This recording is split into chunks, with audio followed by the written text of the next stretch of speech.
expanding outward in a shockwave that blasted away the remaining night creatures.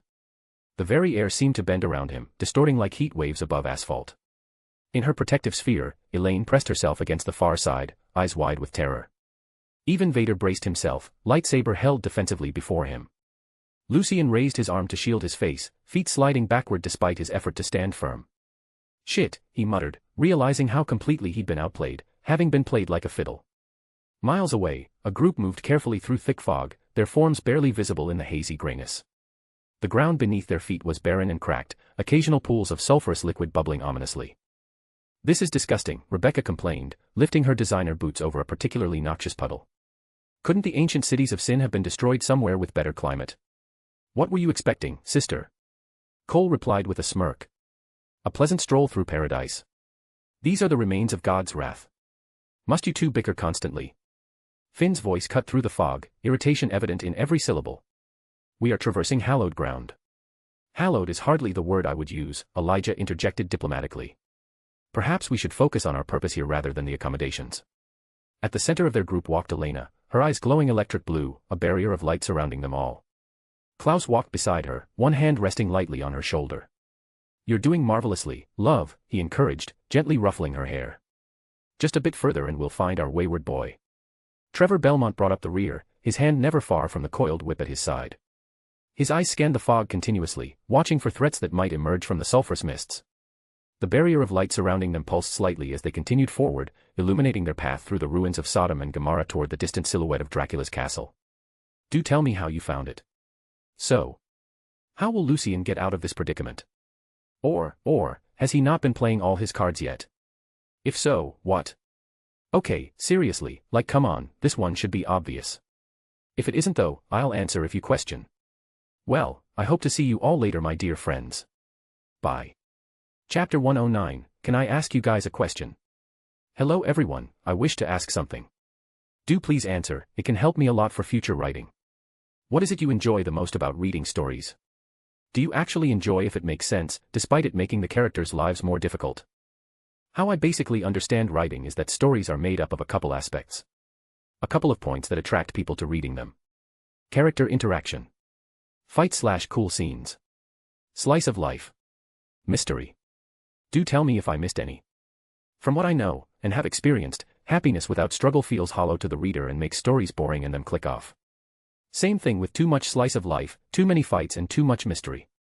I'm making sure to not be repetitive, and actually show the growth of my characters and their struggles, at least, to me I am doing that. For me, making sense is honestly the most important aspect of a story to me, otherwise I won't enjoy it. I, of course, already stated that making sense doesn't mean I will write filth. I make sure to keep in mind when I'm writing to not create a scenario where filth makes sense, since I refuse writing it, but is making sense also the most important or one of the top important things in you guys' eyes or not? This is not me trying to make a hidden complaint, I'm genuinely curious. When writing, I keep in mind, despite Lucien's status, it is still just that status, emphasis not yelling. He, when not at full potential, is important to creation, but doesn't hold the power that comes with that status yet, only the consequences with it, the whole being sought after, and if leaving the multiverse dying as it is. Lucien is up against 100 plus to billions of years old beings, archangels. They are master strategists who have plans upon plans, and have experienced so much they can adapt real well, and understand things real easily, because of how much they know. Lucien is what? A 20-year-old pretty normal guy past life, 13-year-old this life, trained by the Winchesters for like 4 years, and even in those 4 years, these Winchesters are early timeline ones, who are good hunters, but nothing compared to the legendary hunters that made hell quake in the original timeline. Like. Wouldn't it be illogical if Lucien outsmarted them off the bat? Lucien is making up things as he goes, getting experience, and trying outsmart them with an insane disadvantage. And yet, look at what he has achieved right now, despite so many losses. Defeated a werewolf knight of Dracula. Defeated the Fates. Slayed a dragon. Got the cure to werewolf venom. Destroyed 1,000-year-old curses. Got the original family to become his allies out of charisma and character alone. Endured being cursed and tortured by evil gods. Outsmarted Isaac and Dracula. Had Dracula hide and test the waters, because he had actually become afraid of a 13-year-old, hell let's count his past life 33-year-old person, when Dracula is near 2,000 years old, someone less than 2% his age. All this while being a hunter for around 4 years, in a kid body. Hell even less, since he barely has gone on hunts because of his family being protective of him. Like. I feel like I'm having it make sense. These are in my eyes, insane amount of wins. Well. Sorry if this turned into a slight rant. Well, yeah, do please answer my question if you have the time. I hope to see you all later. Bye. Chapter 110, Salvation. The ruins of Sodom and Gomorrah stretched before them. Ash coated everything in sight, not the soft gray of a hearth fire but a sulphurous yellow white that spoke of divine judgment. The ground was cracked and barren, occasional pools of bubbling liquid emitting noxious fumes that stung the eyes and burned the throat. Elena Gilbert walked at the center of their group, her small form surrounded by a nimbus of blue-white light that extended outward in a protective dome. The barrier rippled slightly with each step she took, its edges pulsing with her heartbeat. Sweat beaded on her forehead despite the unnatural chill of the ruins. Are you all right, love? Claus asked, his voice gentle as he matched her pace. Elena nodded, though the tightness around her eyes betrayed her strain. I can keep going. Trevor led the way, the vampire killer whip coiled at his side, his hand never straying far from its handle. His eyes constantly scanned the horizon, body tense like a hunting dog that's caught a scent. Behind Elena walked Catherine and Nadia, mother and daughter, moving together. Catherine's gaze remained fixed on the distant silhouette of Dracula's castle, a dark, gigantic structure that seemed to float among the clouds, defying gravity. The Mikhaelson siblings formed a loose perimeter around them all, Klaus and Elijah at the front, Rebecca and Cole flanking the sides, with Finn bringing up the rear, his expression remote and contemplative. After an hour of trudging through the desolation, Elena's steps faltered. The barrier around them flickered momentarily, its edges contracting before stabilizing again. We should rest, Elijah suggested, his tone making it clear this wasn't actually a request. They gathered on a relatively flat expanse of ground. Elena sank down gratefully, her shoulders slumping as she focused on maintaining the protective dome around them. Klaus crouched beside her, surprising everyone when he gently ruffled her hair. You're doing admirably well for someone so young, he said. Most beings, twice your age would have faltered long before now. Elena looked up at him, confusion evident in her expression. There was something disarming about the ancient hybrid's kindness, yet her instincts still whispered caution. Klaus Mikhaelson was a predator first and foremost, a wolf in elegant clothing. Thank you, she replied simply, unsure what else to say. Trevor paced the perimeter of their small camp, never settling. We should keep moving soon, he muttered, eyes fixed on the distant castle. The longer we stay in one place. The boy will survive, Elijah assured him, though his own gaze betrayed his concern. Dracula won't kill him, not when he's gone to such lengths to acquire him. Klaus settled himself on a rock nearby, his eyes never leaving Elena as she worked to steady her breathing. His siblings arranged themselves around the small clearing, each maintaining a careful distance from the others, a family eternally together yet perpetually apart. She is amazing, isn't she? Klaus's voice echoed in his siblings' minds, initiating their private telepathic connection. Rebecca glanced at Elena, then back to her brother, a knowing smirk playing at her lips. Going to adopt another one, Nick? Klaus's expression remained neutral, though his eyes crinkled slightly with amusement. I could. But I have a better idea. The girl is clearly quite dependent on Lucien, seeking him despite any fear. Perhaps it would be better to bring the two of them closer. Cole rolled his eyes dramatically, though his face remained impassive to outside observers. Oh God, don't tell me you're going to play matchmaker. Klaus merely shrugged, a slow smile spreading across his face. I wonder, truly, how powerful a child between the Son of God and a half-angel, half-human doppelganger would be. It would be spectacular. Perhaps it would be best to let nature take its course, Elijah contributed, adjusting his already immaculate cuffs. I don't believe it would be difficult for Lucien and Elena to form an attachment naturally, given her dependency and need to feel safe around the boy, as you pointed out, Klaus. Though I admit, he added after a moment, I share your curiosity about such a union's potential. Rebecca scoffed internally. Have you all forgotten that Lucien is clearly possessive of Katerina? When he grows older, he'll likely choose her over Elena. Klaus dismissed her concern with a mental wave. The boy can have both. It's not as if I haven't had half a dozen wives simultaneously. Times have changed, Nick, Rebecca countered. It is no longer the time of nobility. Modern people frown upon such relationships. I've checked after you gave me that box you call a tablet, and the internet. Besides, Lucien isn't necessarily like you. Perhaps he wants to be with only one person. What man wouldn't want to be loved by two beautiful women? Cole interjected with a mental smirk. Besides, the boy is clearly love-starved, this could be good for him. It's honestly a great boon for our family that these two have been found and can be taken under our wings. Cole's mental voice took on a more serious tone. Though we may deny it, there are higher beings on the food chain than us. Nick literally found the golden ticket of status, the Almighty's own bloody son, adopted into our family. Marvelous, really. Throughout this silent conversation, their faces remained largely impassive, with only the occasional subtle shift in expression that might betray something to a keen observer. Catherine noticed these micro-expressions, her eyes narrowing slightly as she watched the siblings.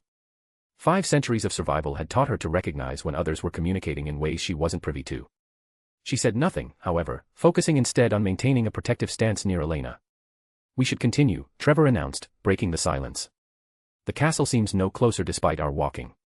I suspect Dracula is manipulating the distance somehow." Elena pushed herself to her feet, the barrier around them brightening momentarily with her renewed concentration. "I'm ready," she said, her voice stronger than before. They resumed their journey across the blasted landscape. The ground gradually shifted from ash-covered flatlands to more treacherous terrain, jagged rock formations that might once have been buildings, now twisted into unnatural shapes. "You truly don't see it, do you?" Finn's voice suddenly cut through their telepathic conversation, startling his siblings who had grown accustomed to his silence. "See what, Finn?" Rebecca asked, genuinely curious at this rare act of him actually talking. Finn's mental voice carried centuries of weariness. "The 2 children aren't like us. They are pure. They are good. They aren't monsters who prey on the innocent and weak. They won't accept you." "I don't know about that," Cole replied flippantly. "Katerina's hands aren't exactly clean, yet Lucien clearly loves her and would murder the world to keep her safe." Finn shot Cole a withering glare. "Katerina has chosen to change. For her love toward Lucien, for Lucien to love her and always be with her, she has decided to adjust herself to his wants, to no longer harm innocents, for she knows the boy could never accept her in his heart if she remained a monster." His mental voice hardened. "I cannot say the same about the rest of you." Finn turned his attention to Claus. "Do you actually think the boy will ever call you Dad and love you like one? Do you truly believe he will call us his aunts and uncles with love in his heart? Of course not. The boy is pure through and through, to the bone and soul. He is the literal son of God, for heaven's sake." Each of the siblings' mood soured visibly at Finn's words, their expressions darkening despite their efforts to maintain neutral facades. "Is there a point to your words, Finn, besides being a bore?" Elijah asked, his mental voice carrying the same cultured disdain as his spoken one. Finn fell silent for several moments as they continued walking, navigating around a pool of bubbling, foul-smelling liquid. Then, unexpectedly, he continued. "There is a point. For the first time, there is actually hope." He focused his attention on Claus. "For the longest time, for the centuries I was daggered, I thought you an irredeemable monster. But after waking up, despite how much I want to hate you, how much I want to make each and every one of you pay for leaving me daggered because I did not accept your monstrous actions. Leaving me suffering for over 900 years dash. Though I won't make excuses for Nick," Cole interrupted, "it is bloody sleeping. There's no suffering besides the loss of time and things after waking up. And you didn't ever have much to lose any dash." "Ha ha ha ha." Finn's telepathic roar of rage cut through Cole's flippant comment like a blade, so intense that all the Michaelsons physically stopped walking, momentarily stunned by the outburst. Trevor, Catherine, and Elena halted as well, noticing the siblings' sudden stop and their surprised expressions. "Mr. Elijah?" Elena asked hesitantly. "Is everything okay?"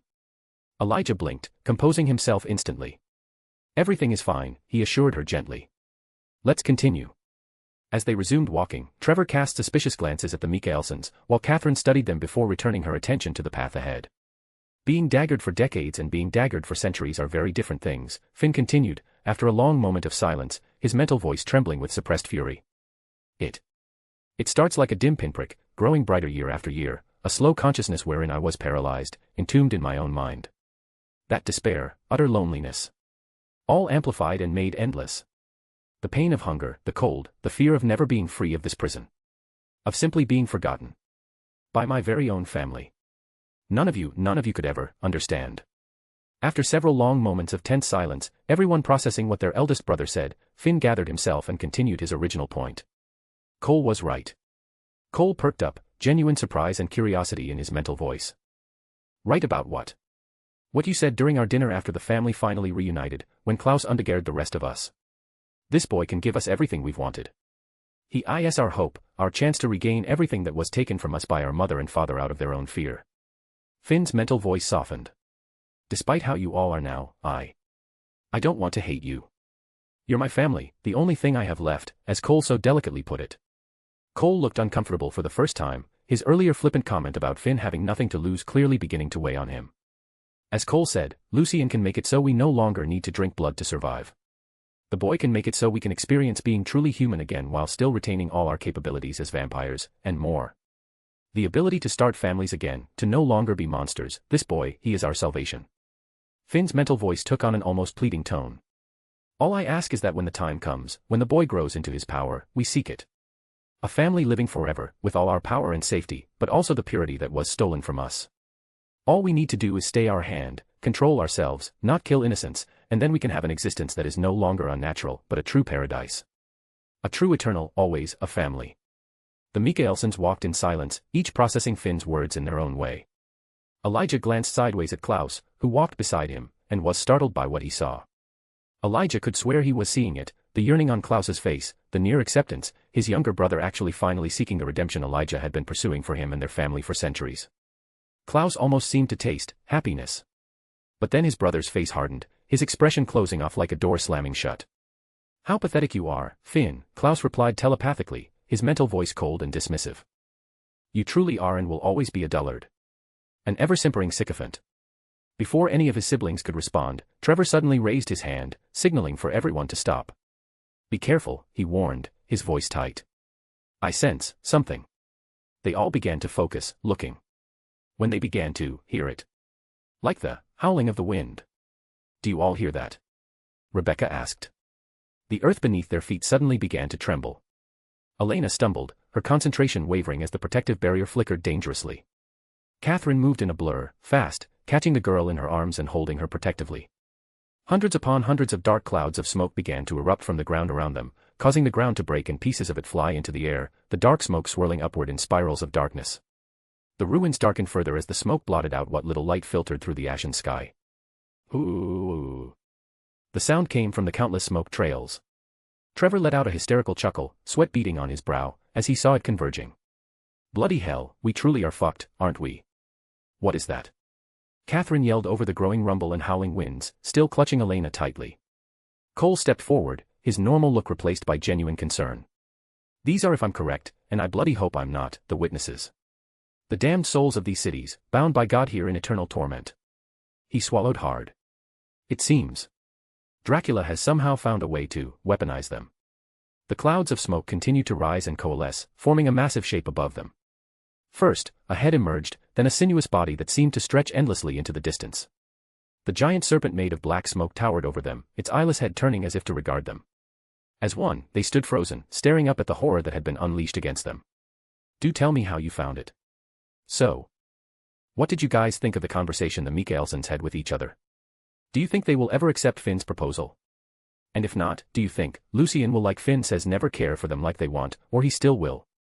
I'm interested in your thoughts. I hope to see you all later. Bye. Chapter 111, The Son of God versus the Son of the Dragon. Enjoy. In a hidden chamber deep within the labyrinthine corridors of Castle Dracula, two men stood before a collection of ornate mirrors.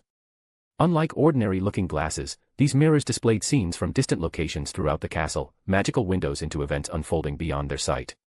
Isaac's fingers traced the edge of the largest mirror, his expression impassive as he observed the swirling vortex of black smoke coalescing into a monstrous serpent. The creature towered over a small group of figures, its size dwarfing even the tallest among them. Was this wise? Hector asked, his voice barely above a whisper. Lord Dracula gave no orders regarding the originals. Isaac didn't immediately respond. The silence stretched between them, broken only by the soft crackle of torches lining the stone walls. The Forge Master's gaze remained fixed on the mirror, watching as the serpent's massive form blocked out what little light filtered through the ruins of Sodom and Gomorrah. Lord Dracula is occupied, Isaac finally said, each word measured and precise. The Son of God requires his full attention. Hector shifted uncomfortably, his eyes darting to a second mirror that showed their master standing before a young man with blood trickling down his neck. We took aid from a crossroads demon, Hector pressed, unable to hide his concern. Such alliances have consequences.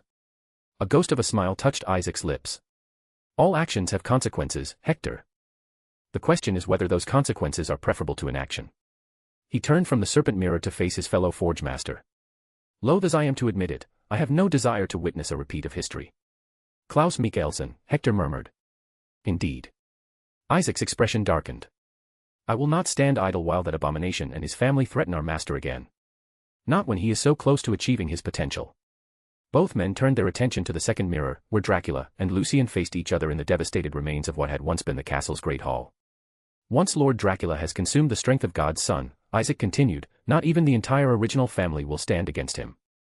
The mirror's surface rippled slightly, as if disturbed by unseen currents, before settling to show the confrontation in perfect clarity. Lucien clutched his neck where Dracula's fangs had pierced him. The wound was already healing, Stefan's vampire body ensuring that, but the violation ran deeper than mere flesh. He lowered his hand to his side, watching as Dracula flexed his fingers, testing his newfound power. He's right, Lucien thought, a cold realization settling in his chest. I'm supposed to be a creature of balance, light and dark in harmony. But I'm not at my full potential yet. I can only control so much darkness and light simultaneously. The blood of countless night creatures still coursed through his veins, corrupting him from within. He had darkened his soul far beyond what he could safely control, and the consequences were now manifest. His holiness had been diluted to the point where Dracula could drink from him without permission, without his blood rejecting the vampire's intrusion. His soul has darkened, and it is no mere stain to be cleansed. Either the cure is administered or that rotten piece is cut off, neither of which are really viable right now. Dracula clenched his fist, and the very air around him seemed to bend, distorting like heat waves above summer asphalt. His eyes, normally crimson, now held flecks of yellow, a remnant of Azazel's blood merging with Lucien's power. Fascinating, Dracula murmured, examining his hand with the clinical interest of a scientist observing a particularly successful experiment. Your blood, it contains such potential. Silence fell between them. In her protective sphere high above, Elaine pressed herself against the transparent barrier, watching with wide, terrified eyes. Beside her, Lucien's original body lay unconscious, small, and vulnerable. Dracula's gaze lifted to Lucien, a smile spreading slowly across his features. He raised one hand, index finger extended, and made a beckoning motion. Come, he invited, his voice carrying the weight of centuries. Show me what else you can do, son of God. Lucien's jaw tightened. I'm in deep shit now anyway, he thought grimly. Might as well sink deeper. With deliberate focus, Lucien reached inward, gently nudging Stefan's consciousness. The vampire's soul had been resting, peaceful in the absence of torment for the first time in decades. Lucien hated to disturb that peace, but he needed help. Stefan, he called mentally. I'm sorry to wake you, but I need you. There was no verbal response, Stefan's soul couldn't control itself enough for words, but emotions flooded through their shared consciousness, terror, confusion, disorientation. Then recognition as Stefan perceived Dracula through their shared vision, standing tall with blood-stained teeth visible in his satisfied grin. I need your hate, Lucien continued. All that rage, all that fear you've bottled up for decades. Every moment of suffering, every humiliation. I need you to channel it toward me. Confusion rippled through their connection. Think of all the payback you want to give him. Everything you've dreamed of doing to him. Let it flow to me. For a moment, there was resistance, not refusal, but inability. Stefan had been conditioned through decades of torture to suppress such thoughts. Dracula had beaten the defiance out of him through mental torture, reading his thoughts and punishing him for any negative feelings toward his lord. But something was different now. Stefan could feel Lucien's presence, strong, supportive, unafraid. For the first time in 20 years, Stefan found the courage to acknowledge his hatred.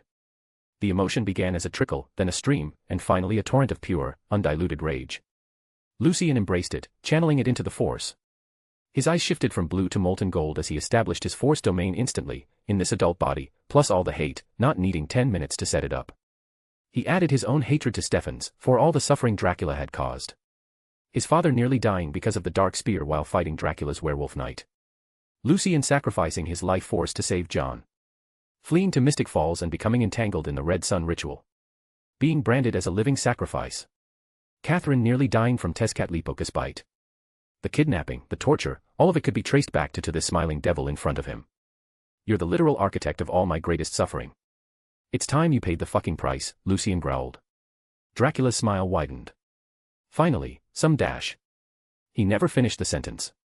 Lucien had already moved, vampire speed enhanced by the Force, crossing the distance between them in a blur too fast even for Dracula's senses, the Count's eyes widening in shock, caught off guard.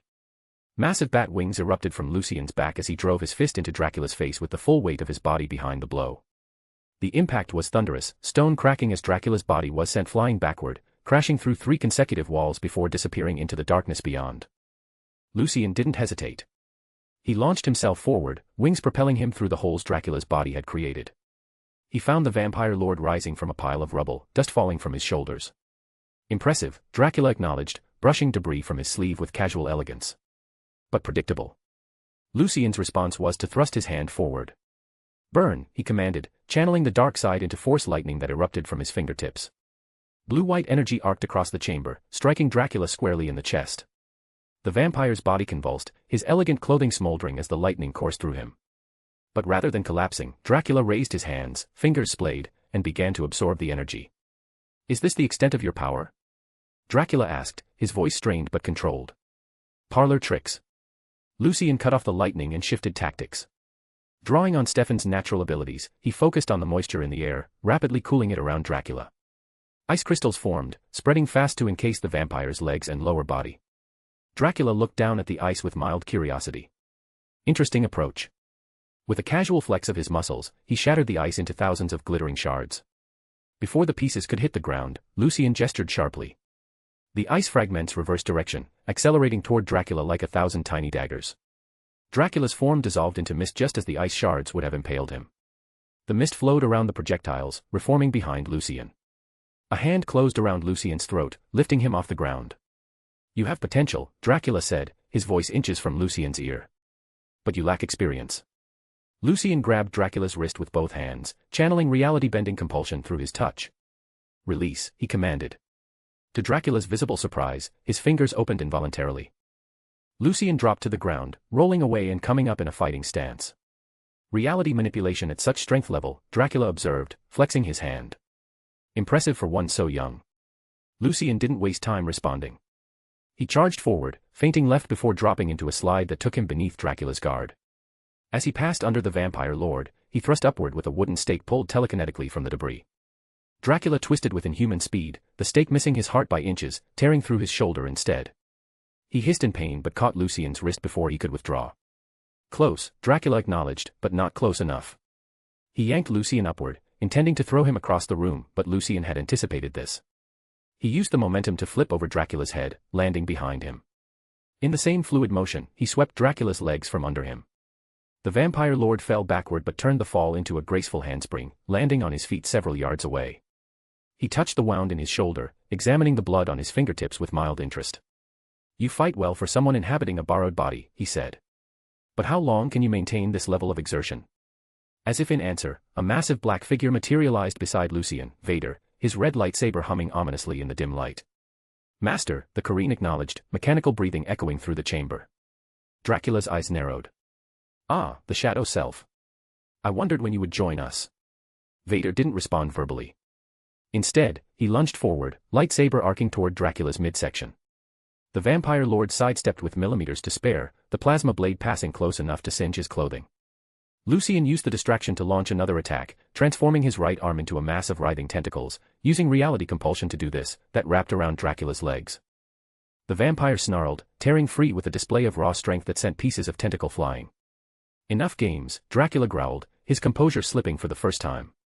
He raised his hands, and the very stones of the castle responded to his will. The floor beneath Lucien and Vader buckled and rippled like liquid. Columns twisted like serpents, lashing out at them from all sides.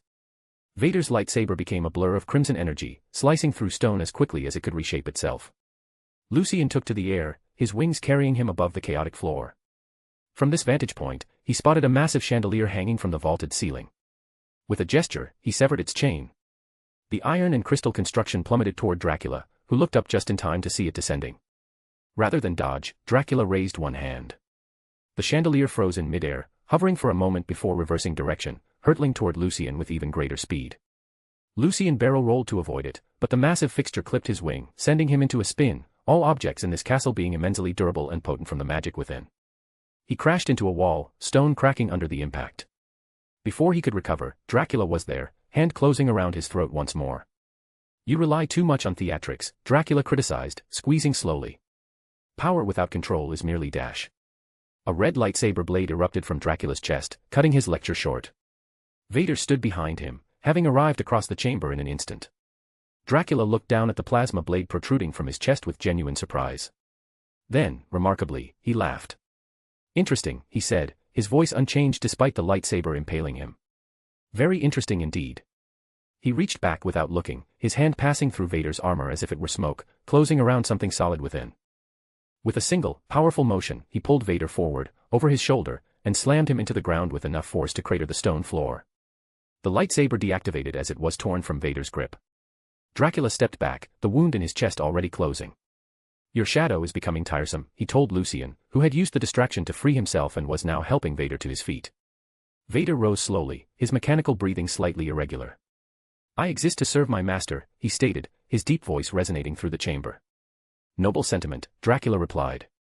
But ultimately futile. He moved with blinding speed, crossing the distance to Vader before either could react. His hand plunged into Vader's chest plate, grasping something within. Vader froze, his breathing suddenly stopping. Fascinating construction, Dracula observed, examining whatever he held within Vader's chest. A heart made of pure will and darkness. Lucien lunged forward, desperate to help his shadow self, but Dracula's free hand shot out, catching him by the throat once more. Your attachment to this construct is touching, Dracula said, but it has interfered with our dance long enough. With a gesture from Dracula, a shimmering portal appeared in midair beside them, a mirror-like surface that reflected nothing in the room. Perhaps some time apart will help you focus on our discussion, Dracula suggested. He withdrew his hand from Vader's chest, releasing whatever he had grasped. Then, with casual strength, he hurled Vader's massive form into the mirror portal. No. Lucien shouted, reaching out with the force to try and pull Vader back. But it was too late. The mirror portal rippled like water as Vader passed through it, then solidified once more, showing only Lucien's desperate reflection. He will find his way through my castle's mirror realm eventually, Dracula said dismissively. Though it may take him centuries. Time flows differently there. Lucien's eyes burned with renewed hatred. With a roar of rage, he broke Dracula's grip and attacked with renewed fury, all strategy abandoned in favor of raw power. His fist connected with Dracula's jaw, the impact sending shockwaves through the chamber. Before the vampire could recover, Lucien followed with a knee to his midsection, then an elbow to the back of his head as he doubled over. Stone cracked beneath their feet as Dracula was driven into the floor. You think yourself a god, Lucien snarled, punctuating each word with another devastating blow. But you're just a monster who's lived too long. He grabbed Dracula by the throat, a reversal of their earlier positions, and slammed him repeatedly into a nearby column. The ancient stone crumbled under the assault, dust filling the air around them. For a moment, it seemed Lucien had gained the upper hand. Then Dracula's expression shifted from surprise to amusement. Finally, he said, blood trickling from the corner of his mouth, some spirit. His hand shot up faster than thought, catching Lucien's next blow mid-swing. With a casual twist of his wrist, he broke Lucien's arm at the elbow, bone splintering with a wet crack that echoed through the chamber. Pain lanced through Lucien's borrowed body, but Stefan's vampire healing immediately began knitting the fractured bone. Before the process could complete, however, Dracula launched his counterattack. The vampire lord's fist drove into Lucien's solar plexus, folding him in half. As Lucien's torso bent forward, Dracula's knee rose to meet his face, the impact shattering his nose in an explosion of blood. A follow-up uppercut lifted Lucien off his feet, sending him flying backward. Lucien twisted in midair, his partially healed arm protesting the movement. He landed in a crouch, one hand braced against the floor, blood dripping from his shattered nose onto the stone beneath him. His broken arm hung at an awkward angle, bones grinding audibly as they continued to realign themselves. Impressive recovery, Dracula acknowledged, casually brushing dust from his tattered clothing. Most would remain down after such a combination. Lucien's response was to slam his palm against the floor. Rupture, he commanded. The floor between them exploded upward, jagged spikes of stone erupting toward Dracula like the jaws of some massive beast. The vampire sidestepped with inhuman grace, but one spike caught his leg, tearing through fabric and flesh. Dracula glanced down at the wound with mild curiosity as it immediately began to close. Creative, he commented. But predictable. He gestured toward the stone spikes, which responded to his will, reversing direction to target Lucien instead. Lucien rolled sideways, barely avoiding impalement as the stone daggers embedded themselves in the wall behind him with enough force to penetrate several feet of solid rock. Without pausing, Lucien thrust both hands forward. Ignite, he commanded, focusing on the air surrounding Dracula. The atmosphere itself combusted, engulfing the vampire lord in a sphere of intense flame. The heat was so extreme that nearby stone began to glow red, then white, softening like wax. For a moment, Dracula disappeared within the inferno. Then, through the dancing flames, Lucien saw movement. Dracula was walking forward, completely unaffected by the fire, his expression one of mild irritation as his already damaged clothing continued to burn away. Fire? Dracula asked, his tone suggesting disappointment. Against a being who has walked through the flames of hell itself. He swept his arm in a horizontal arc, and the flames parted before him, compressed into a swirling vortex that he redirected toward Lucien with a flick of his wrist. Lucien had a split second to react. Freeze, he commanded, focusing on the approaching fire. The flames instantly transformed into a wave of ice crystals that crashed against him, the sudden temperature shift causing the air to crack audibly. Though the fire's heat was neutralized, the momentum remained, and Lucien was thrown backward by the impact, his skin lacerated by thousands of ice shards. He crashed through a partially collapsed wall, stone fragments raining down around him as he rolled to a stop in an adjacent chamber. Blood flowed from countless small cuts, staining what remained of his pants crimson. His vampire healing was already sealing the wounds, but the process was slower now, overtaxed by the continuous damage. Lucien pushed himself to his feet, swaying slightly as his body struggled to compensate for blood loss. He could feel Stefan's consciousness within him, radiating fear and confusion, but also a growing anger that mirrored his own. "We're not done yet," Lucien muttered, drawing on that shared rage. He focused on his body, calling on both the Force and his vampiric abilities. "Transform," he commanded. His form began to shift, skin dissolving into a swarm of bats that spiraled upward, filling the chamber with the sound of leathery wings and high-pitched screeches. The swarm condensed, then expanded, reforming into Lucien's shape, but changed. His skin had taken on a gray pallor, veins pulsing black beneath the surface. His fingers had elongated into claws, and massive bat-like wings extended from his back once more. Dracula stepped through the hole in the wall, observing Lucien's transformation with interest. "You learn quickly," he noted. "But imitation is a poor substitute for experience." To demonstrate, Dracula's own form rippled, then exploded outward in a cloud of mist that filled the chamber like a living fog. The mist swirled around Lucien, tendrils brushing against his skin with an unnatural coldness that seemed to penetrate to his very bones. Lucien lashed out with his claws, but they passed harmlessly through the fog. He tried to take flight, wings beating powerfully, but the mist followed, surrounding him completely. "You cannot fight what you cannot touch," Dracula's voice echoed from everywhere. The mist began to thicken around Lucien's throat, solidifying just enough to constrict. He clawed at his neck, fingers passing through the semi-solid fog that was slowly suffocating him. Desperation sparked inspiration. Lucien ceased his futile struggle and instead closed his eyes, extending his senses through the Force. He could feel Dracula's presence within the mist, a concentrated point of evil and power. "Solidify," Lucien commanded, focusing his reality-bending compulsion on that specific point. The mist directly around Dracula's consciousness instantly condensed back into solid form, catching the vampire by surprise. Before he could react, Lucien drove his clawed hand into Dracula's chest, fingers closing around something solid within. "Found you," Lucien growled, tightening his grip. Dracula's eyes widened in genuine surprise, then narrowed in cold fury. The remaining mist rushed back into his body, completing his reformation. He grabbed Lucien's wrist, trying to force his hand from his chest. For a moment, they were locked in a motionless struggle, Lucien's claws embedded in Dracula's flesh, the vampire's fingers digging into Lucien's wrist with enough force to crack bone. "Impressive," Dracula acknowledged through gritted teeth. "Few have ever managed to touch my heart."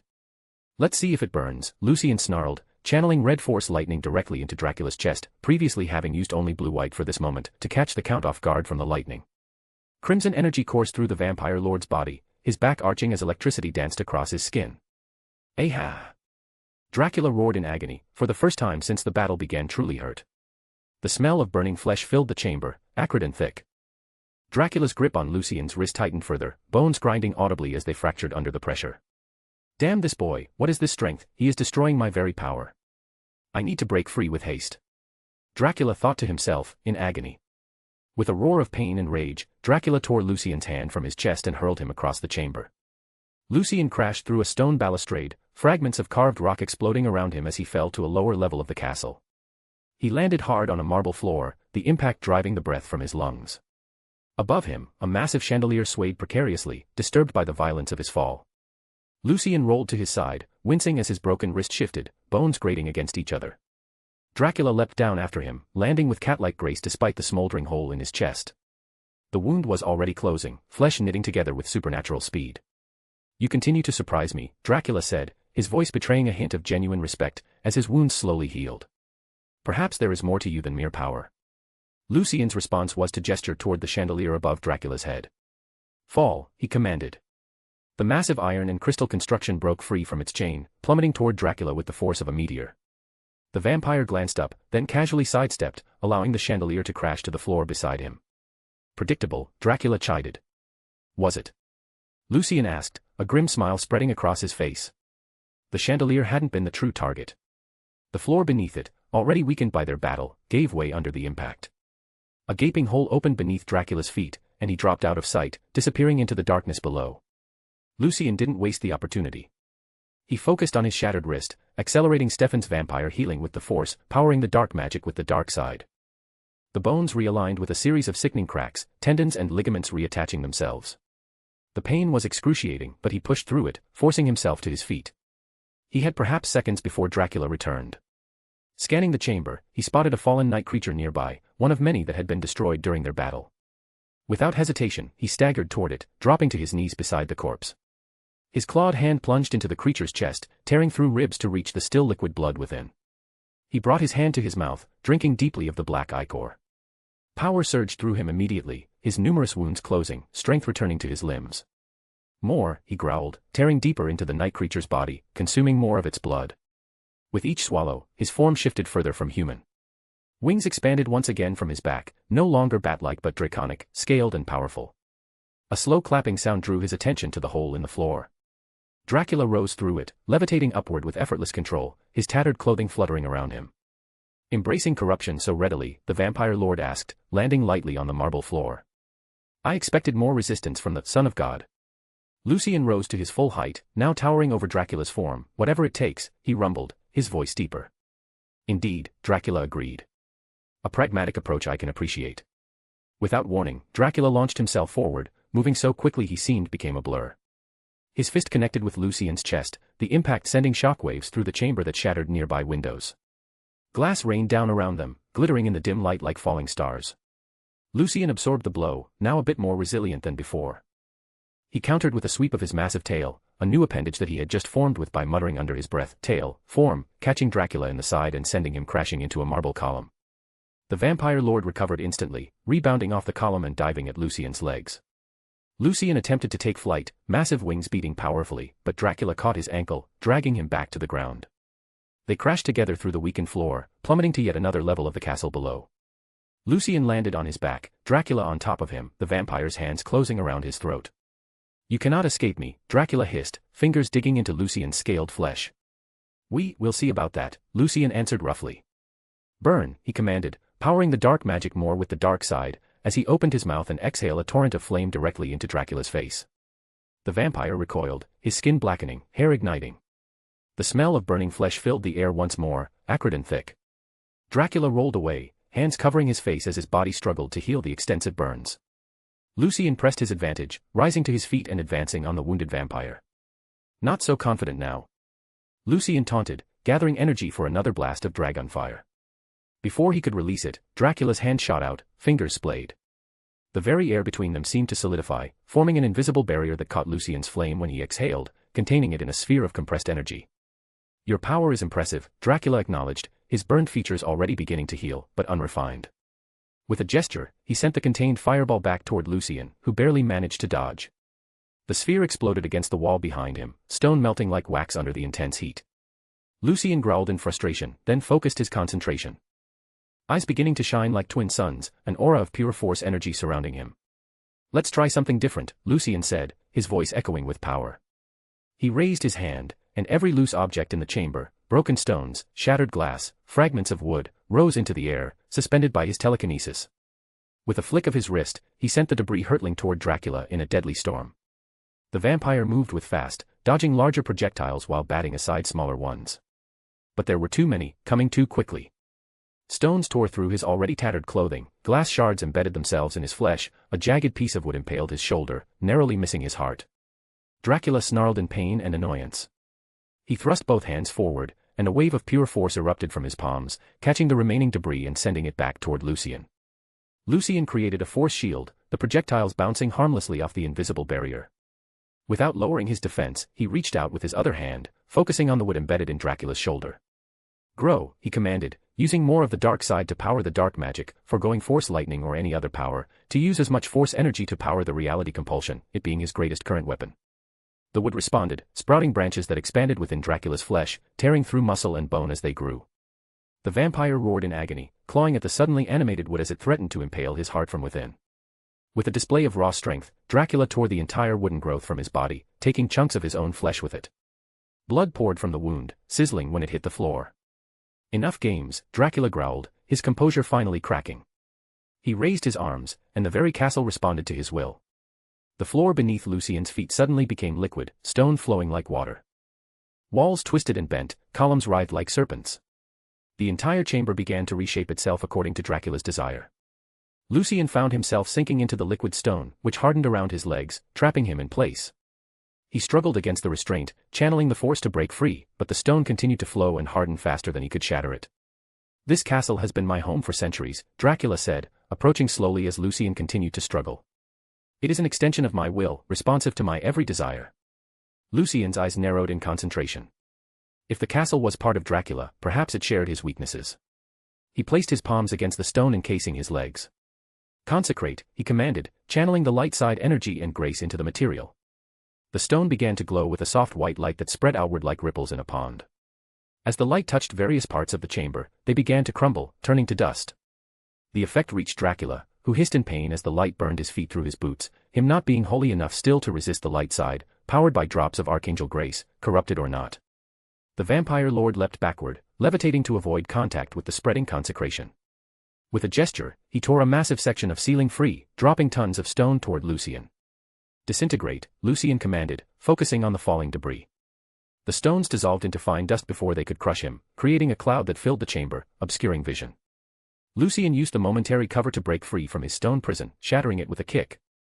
Through the settling dust, he could see Dracula hovering near the chamber's high ceiling, eyes scanning for his opponent. Lucien remained motionless, controlling his breathing, masking his presence in the force. When Dracula's gaze passed over him, Lucien struck. He launched himself upward with incredible speed, closing the distance between them before the vampire could react. His fist connected with Dracula's jaw, the impact sending the vampire lord crashing into the ceiling. Dracula recovered quickly, rebounding off the stone surface to dive at Lucien. They met in midair, exchanging blows so rapidly their limbs blurred. Each impact created shockwaves that further damaged the already crumbling chamber. They fought across the chamber, ricocheting off walls, ceiling, and floor. Lucien landed a devastating kick to Dracula's midsection, sending him crashing through a stone pillar. The vampire retaliated with a punch that caught Lucien in the temple, momentarily stunning him. Taking advantage of Lucien's disorientation, Dracula grabbed him by the throat and slammed him into the floor with enough force to crater the stone. Before Lucien could recover, Dracula was on him again, raining down blows with centuries of combat experience behind each strike.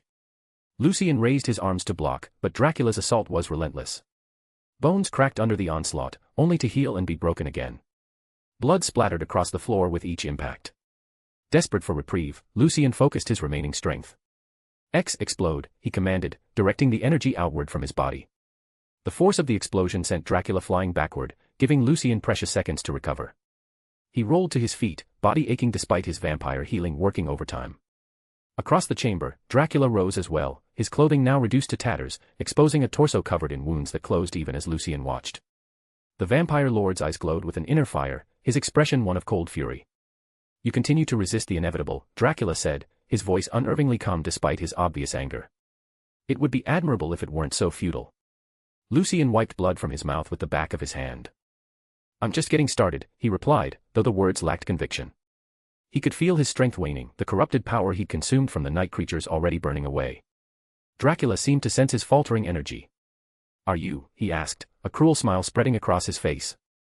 "Then perhaps it's time I stopped holding back." The vampire lord's form began to change, growing larger, more monstrous, into a titanic size. His skin darkened to a deep gray, veins pulsing black beneath the surface. His fingers elongated into claws, and massive bat-like wings erupted from his back, spanning nearly 20 feet from tip to tip. "Behold this form," Dracula's voice boomed, deeper and more resonant than before. "An aspect of mine I showed to armies who dared oppose me." Lucien took an involuntary step backward, momentarily overwhelmed by the sheer power radiating from Dracula's transformed state. Then, steeling himself, he reached deep within, drawing on both Stefan's rage and his own determination. "Two can play that game," he muttered. Focusing his will, Lucien began his own transformation. His body expanded, skin hardening into scales, limbs thickening with muscle. Wings sprouted from his back, again, and again not bat-like but draconic, leathery and powerful. His face elongated into a reptilian snout, teeth sharpening into fangs. Within moments, Lucien stood in his dragon form, towering even slightly over Dracula's monstrous shape. He opened his massive jaws and roared, the sound shaking the very foundations of the castle. Dracula appeared unimpressed. "A dragon. Against me?" he asked, his voice carrying a note of amusement. "Seriously?" Without warning, he launched himself at Lucien, moving fast. His claws tore into Lucien's scaled hide, drawing rivers of blood that steamed when they hit the floor. Lucien retaliated with a swipe of his massive claws, catching Dracula across the chest and leaving deep furrows that quickly began to close. He followed with a blast of dragon fire, engulfing the vampire lord in flames hot enough to melt stone. When the fire dissipated, Dracula stood unharmed, protected by some unseen barrier. "Fire cannot harm me," he stated simply. "I have walked through the flames of hell itself." "You said that fucking before, and I burned you still, jackass," Lucien roared. "Why, you dash," Dracula began, a vein of rage appearing on his head, before forcibly calming himself. He then gestured, and chains of pure darkness erupted from the floor, wrapping around Lucien's draconic form, binding his wings, restricting his movement. Lucien struggled against the restraints, muscles straining, scales scraping against the magical bonds. "Your power is impressive," Dracula acknowledged, approaching the restrained dragon. "But you lack the experience to use it effectively." Lucien's response was to inhale deeply, gathering energy for another blast of dragon fire. Before he could release it, Dracula was upon him, one clawed hand closing around his throat, the other driving into his chest, fingers wrapping around his heart. "Ahhhhhghghghh." Lucien roared in pain. He thrashed wildly, the chains of darkness straining but holding firm. His concentration shattered, and his draconic form began to destabilize, scales receding, size diminishing. Within moments, he had reverted to Stefan's human form, still bound by Dracula's dark chains, the vampire lord's hand still embedded in his chest, Dracula having chosen to become smaller with him, clutching his heart. "Remarkable," Dracula observed, his own form shrinking back to his human appearance, though his hand remained within Lucien's chest. "Your heart continues to beat despite my grip. The resilience you have is amazing." He withdrew his hand slowly, choosing to not rip out his heart, blood pouring from the wound in Lucien's chest. The hole began to close immediately, vampire healing working overtime to repair the damage. "But even immortals can be broken," Dracula continued, releasing the dark chains with a gesture. Lucien collapsed to his knees, blood streaming from countless wounds. His body was healing, but slowly now, resources depleted by the extended battle and multiple transformations. He tried to stand but found his legs wouldn't support him. Dracula watched dispassionately as Lucien struggled. "You fought well," he acknowledged. "Better than many who have opposed me over the centuries. But the outcome was never in doubt." Lucien's gaze darted around the chamber, searching for anything that might help him. His eyes fell on a fallen night creature nearby, its black blood pooling beneath its corpse. Seeing the direction of his gaze, Dracula smiled coldly. "Still seeking external power?" he asked. With a casual gesture, he ignited the night creature's remains, including its blood. "True strength comes from within, not from parasitic feeding." Rich coming from you, you piece of shit," Lucien muttered under his breath. Desperation drove Lucien to his feet, swaying unsteadily. He lunged toward another fallen creature, only to have Dracula intercept him in a blur. The vampire lord caught Lucien by the throat, lifting him off his feet. "Enough," he said, his tone suggesting mild disappointment. He threw Lucien across the chamber with casual strength. Lucien crashed into a wall, stone cracking under the impact. Before he could recover, Dracula was there, pinning him with one hand. "You fought well," Dracula repeated, for one so young. Then, with deliberate slowness, he lowered his head to Lucien's neck and bit down once more. Lucien struggled weakly, but Dracula's grip was unbreakable. He felt his strength, already depleted, draining further as Dracula drank deeply from his corrupted holy blood. When Dracula finally released him, Lucien slumped to the floor, barely conscious. The vampire lord stood over him, reinvigorated, power radiating from him in palpable waves. "Much better," Dracula said, wiping blood from his lips. "Now, shall we conclude this lesson?" He grabbed Lucien by the hair, yanking his head up. Cruelly, he began slamming Lucien's face into the stone floor. Each impact sent pain lancing through Lucien's skull, even as his vampire healing struggled to repair the damage. "Do you know why you failed?" Dracula asked conversationally, punctuating his question with another slam. "Because you are alone." Slam. "Abandoned." Slam. "Even your almighty father, God himself, has abandoned you." He paused, his voice dropping to a whisper that carried more emotion than all his previous words combined. "Just as he abandoned me." Dracula released Lucien's hair, letting his head drop to the blood-slicked stone. He stood, pacing in a tight circle around Lucien's prone form. "Light always dominates darkness," Dracula continued, his composure returning. "The more you darkened yourself, the more of your light I stole for myself. My body has constantly been adapting to the power I took from you, digesting it, having me grow in strength the longer this went on. The longer this went on, the more destined I became to win." He crouched beside Lucien, grasping his chin and forcing him to make eye contact. "I will make you submit," he promised. "I will turn you into my weapon. I will feed you so many demons and souls that you will bring the entire host of heaven to its knees with a word." His voice softened, becoming almost tender. And you will grant me my greatest desire, the return of my wife, whom God stole from me. With a final surge of rage, Dracula lifted Lucien and threw him aside. Lucien's body bounced across the stone floor before coming to a halt against a far wall. For a moment, silence filled the chamber. Then Dracula's gaze lifted to the protective sphere still floating high above, the bubble containing Elaine and Lucien's original body. And now, he said softly, for my grand prize. He raised one hand toward the sphere, then slowly lowered it. The bubble responded to his will, descending gently until it rested on the floor before him. Elaine inside could only watch in horror as the monster towered over the bubble. With a single claw, Dracula punctured the transparent barrier. It burst with a sound like breaking glass, with Elaine seated inside, clutching Lucien's child body protectively against her chest. Her eyes were wide with terror, tears streaming down her face. But as Dracula loomed over her, something shifted in her expression.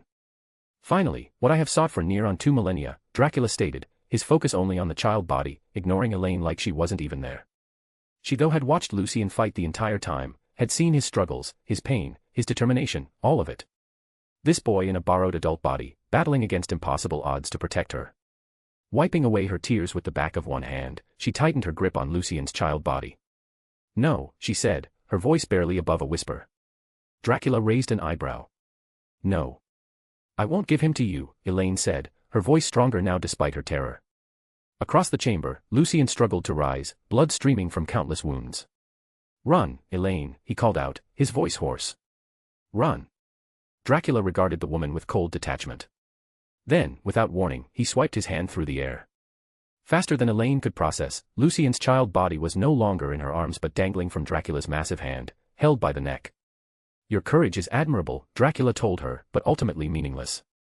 He turned his attention to the child's body, examining it with clinical interest. Then, almost as an afterthought, he backhanded Elaine. The slap, delivered with only a fraction of his strength, was still powerful enough to separate her head from her shoulders. Both parts of her body were sent flying across the chamber, landing with a sickening thud near where Lucien lay. Lucien's eyes widened in horror as Elaine's severed head rolled to a stop just inches from his face. Her eyes, still open, stared sightlessly at him, the last expression of defiance frozen on her features. No, Lucien whispered, reaching toward her with a trembling hand. No, no, no. Dracula watched dispassionately, still holding Lucien's original body by the neck. That is the price of standing against me, he said simply. He turned his attention to the child's body in his grasp, seemingly dismissing Lucien as no longer a threat. With deliberate slowness, he bit into the child's neck, drinking deeply from the uncorrupted blood within, having become so powerful that even Lucien's pure holy blood was now able to be digested without killing him. Lucien crawled toward Elaine's remains, tears and blood streaming down his face. Despite having known her for only a short time, a hostage brought by Isaac to force his submission, Lucien's heart broke at the sight of her lifeless body. Come back, he whispered, cradling her severed head in his hands. Please come back to life. The boy, still so willful, still so strong, that the smallest piece of his archangel grace inside him, yet to be surrounded and swallowed into his darkness, kept him still, caring. The words were a prayer, a desperate plea. As he held her, something shifted within him, a profound need to undo this horror, to restore life where death had claimed it. Live, he commanded, pouring every ounce of his remaining strength into the word. For a moment, nothing happened. Then, slowly, a white light began to emanate from Elaine's remains. The light grew stronger, brighter, until it illuminated the entire chamber. Blood that had pooled beneath her body began to rise, droplets floating upward to rejoin her form. Her severed head lifted from Lucien's hands, moving through the air to align with her neck. Muscle, sinew, and skin knit themselves back together as the white light intensified. Across the chamber, Dracula paused in his feeding, watching the phenomenon with undisguised interest. The light reached its peak intensity, then began to fade. As it diminished, Elaine's body stirred. Her chest rose with a sudden intake of breath, her eyes blinking in confusion. Somewhere a bright light was swallowed by darkness. What? She gasped, hands flying to her neck, finding it whole. I died. I felt it.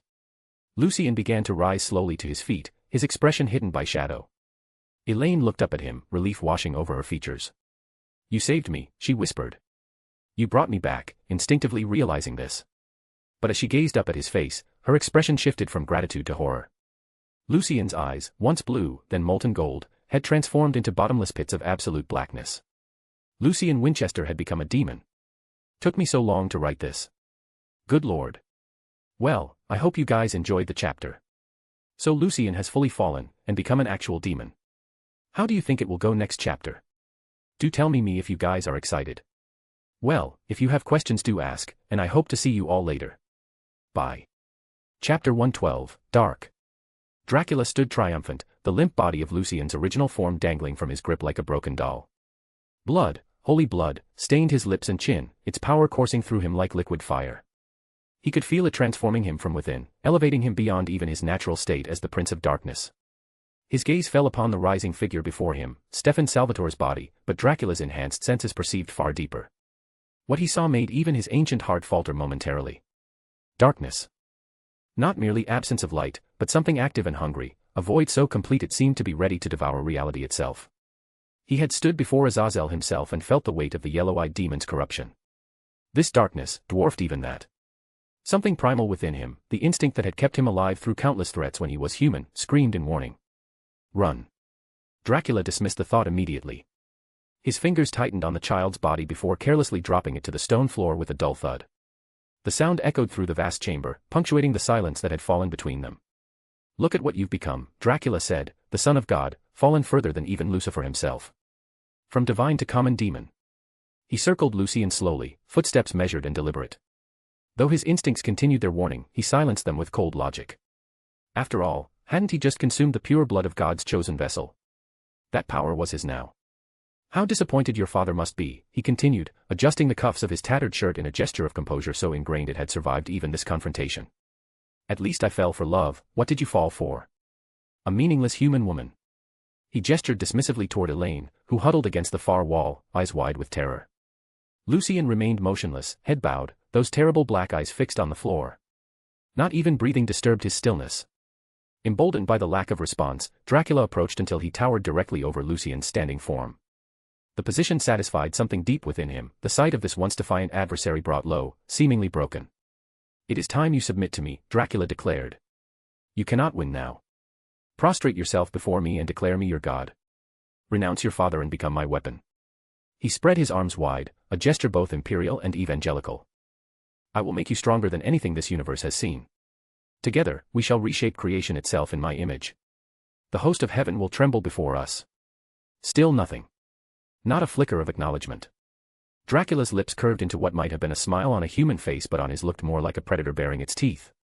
He reached down, placing his hand on Lucien's shoulder in a gesture almost paternal. My boy, you dash.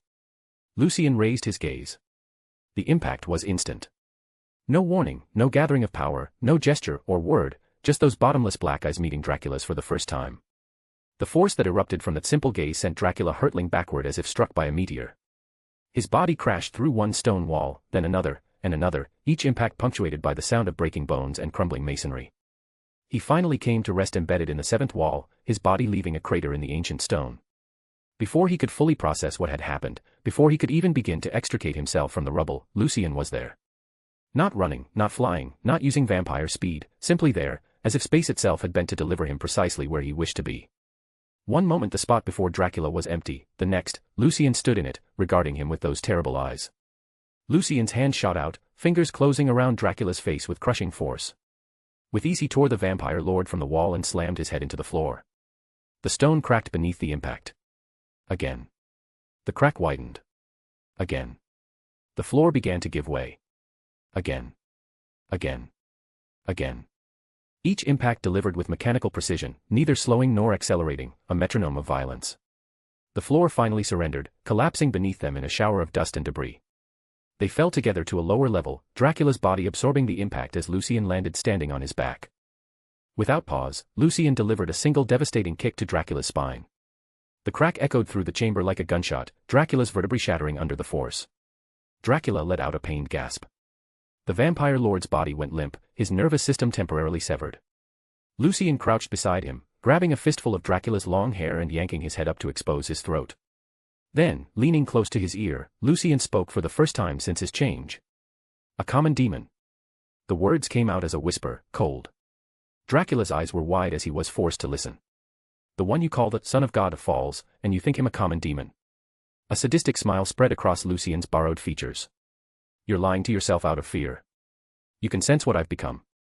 He released Dracula's hair, letting his head drop back to the stone floor. Let me show you the difference, Lucien said, rising to his full height. He extended one hand toward Dracula, fingers splayed. Your blood will boil, but you will not die. The effect was immediate. Dracula's body convulsed as his blood began to heat within his veins. Steam rose from his pores as the liquid inside him bubbled and churned, cooking him from within yet never delivering the mercy of death. Aya! His scream echoed through the castle's halls, a sound few had ever heard in the centuries of his existence. Lucien watched with detached fascination, head tilted slightly as if observing an interesting thing. When the screams subsided to whimpers, Lucien spoke again. Your bones will shatter every time you take a breath. Dracula's next inhalation triggered a symphony of cracks as every bone in his body fractured simultaneously. His ribs splintered, piercing lungs that immediately began to heal. His skull cracked along multiple fault lines, fragments pressing against his brain before vampire healing forced them back into alignment, just in time for his next breath to repeat the process. Through it all, Lucien circled him slowly, expression thoughtful. What did you think would happen? He asked, his tone almost conversational. Human souls are considered the most powerful objects in all of creation for a reason. Another breath, another chorus of breaking bones, another stifled scream. Angels have the most control over the power of the soul, Lucien continued, crouching beside Dracula's writhing form. And second to them, are demons. He leaned closer, his voice dropping to a whisper. You pushed the strongest soul in creation to fall and become a demon. You gave me access to that near-bottomless well of power. A pause as Dracula's body contorted with another shattered breath. And you thought this would make me easier to control. Dracula's eyes, wide with agony, fixed on Lucien's face. Through broken teeth, he managed to rasp, I made you stronger. Yes, Lucien agreed, straightening. You did. Without warning, he seized Dracula's right arm and tore it from its socket with a wet, ripping sound. The limb came free in his hand, tendons and muscle fibers stretching before snapping. And now I'm going to thank you properly. What followed was, torture would be too light a word. Lucien tore Dracula apart piece by piece, first the other arm, then each leg, working with the cold precision of a butcher. Blood pooled beneath the vampire lord's torso, spreading across the ancient stone in a crimson lake. Lucien paused, examining Dracula's mutilated form with interest. Then, with nothing more than a contemptuous glance, he focused his will. He glared at Dracula's lower body. And castrated him. Dracula's eyes went wide, his mouth open in a silent scream. Feel the pain 1,000-fold.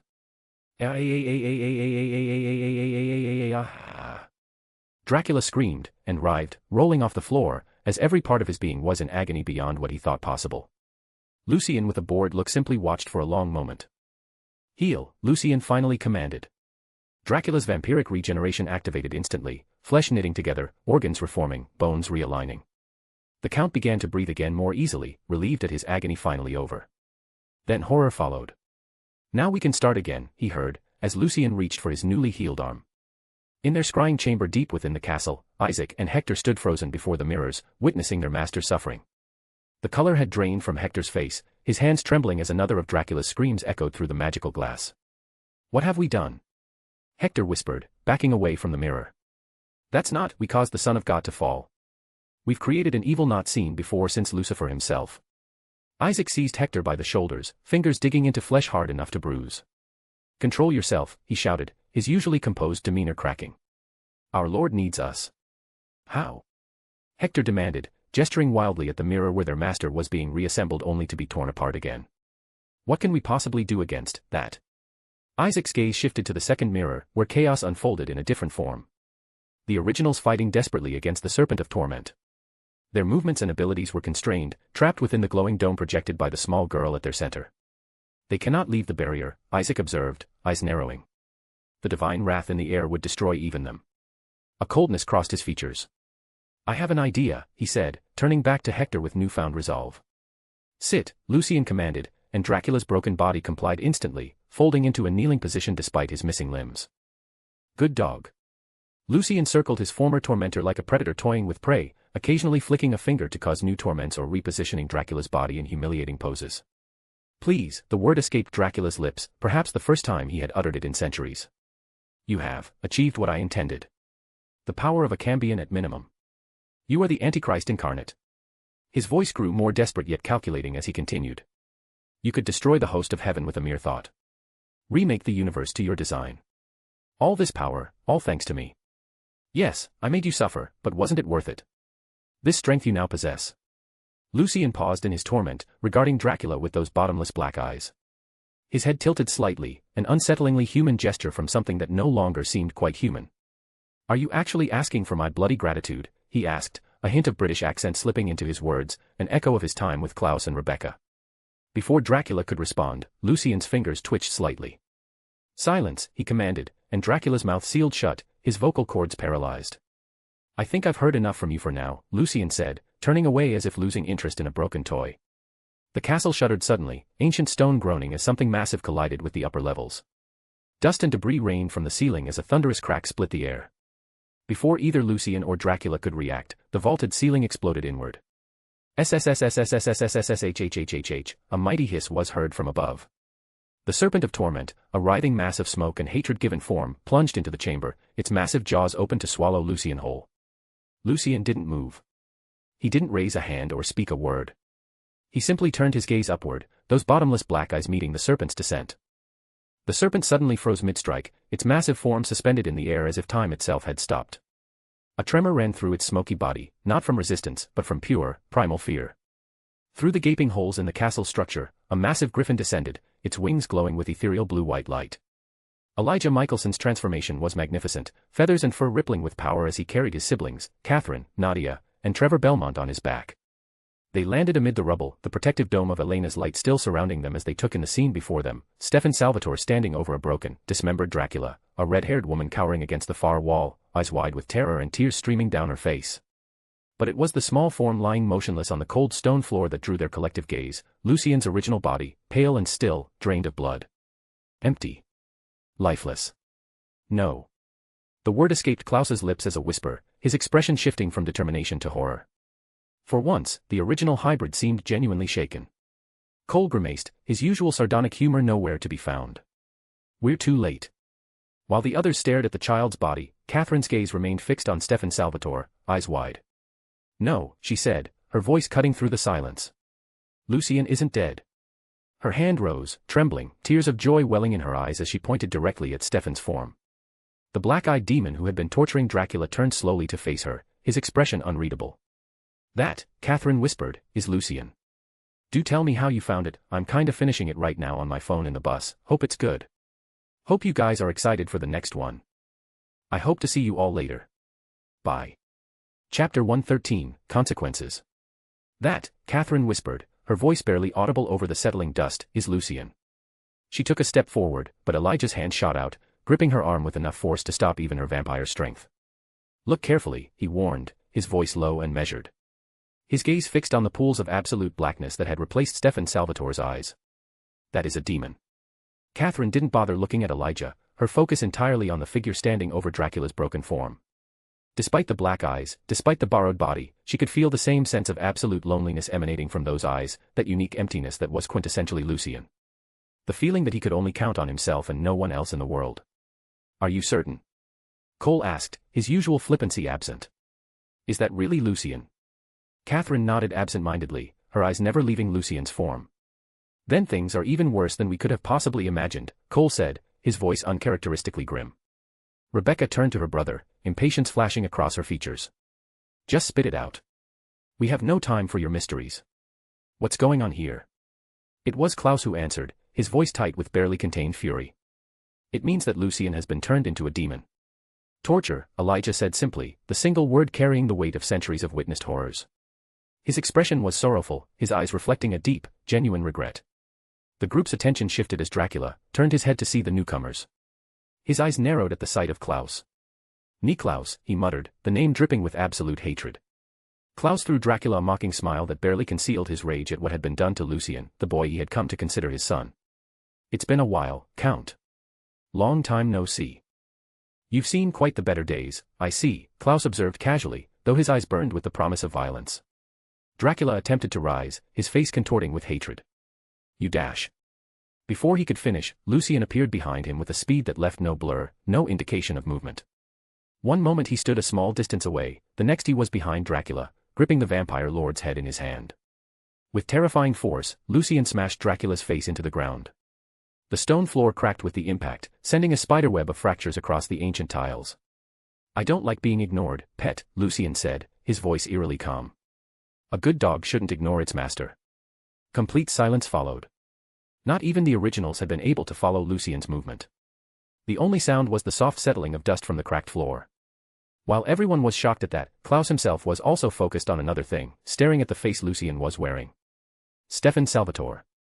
His friend from the 1920s, his brother in blood and revelry before Claus had compelled him to forget. What was Stefan doing here? How had Lucien come to possess his body? What had happened to the Ripper of Monterey to make him a vessel for the boy? Lucien pressed his boot onto Dracula's head, grinding the vampire lord's face further into the cracked stone. "I'm not done with you," he whispered, the words carrying clearly in the silent chamber. "Not yet. Not for at least another millennium." Elena stood transfixed, her small hand clutching Catherine's arm. Her human eye saw somebody she couldn't even recognize. But her angelic sight pierced through the veil of flesh and blood to something beyond.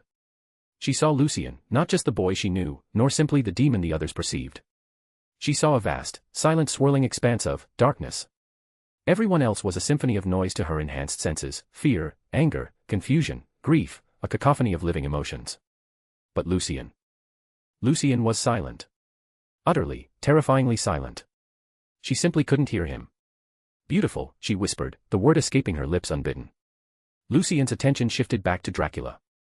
He grabbed the vampire lord by his long hair, yanking his head up from the cracked stone.